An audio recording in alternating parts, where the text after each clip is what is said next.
पुणे हादरलं. माजी नगरसेवक वनराज आंदेकर यांच्या हत्येचा बदला घेण्याचा प्रयत्न.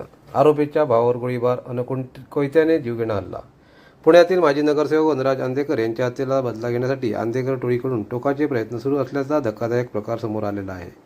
बुधवारी सकाळी 6:10 वाजण्याच्या सुमारास बालाजीनगर येथील संविधान चौकात वनराज आंदेकर खून प्रकरणातील मुख्य आरोपी आकाश मस्के याचा भाऊ अक्षय बापू मस्के उर्फ बाळा वय 26 आंबेगाव पाटार यांच्यावर भर रस्त्यात गोळीबार करून कोयत्याने सपासप वार करण्यात आले.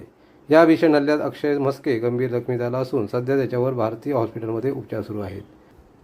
या घटनेमुळे पुणे शहरात पुन्हा एकदा टोळी युद्धाचा भडका उडाल्याची भीती निर्माण झाली असून पोलीस या प्रकाराचा कसून तपास करत आहे. आता सकाळी 10 वाजता एक फायरिंगची घटना आलेली आहे. एक जखमी आहे, त्यांना आपण अस्पतालमध्ये शिफ्ट केलेले आहे. आतापर्यंतची हेच माहिती आहे. तुझी पुढील चौकशी आपण करतात. एक वेळ सगळे माहिती आल्यानंतर आपण सविस्तर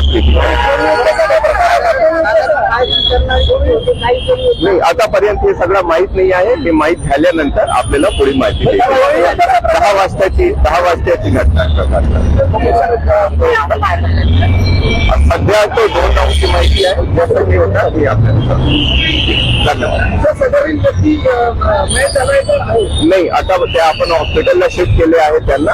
जसे त्याच्याबद्दल ते पुढे फुल माहिती आपल्याला नंतर सांगतो. किती लागले आणि काय लागलं हे डॉक्टर्स याच्या नंतर आपल्याला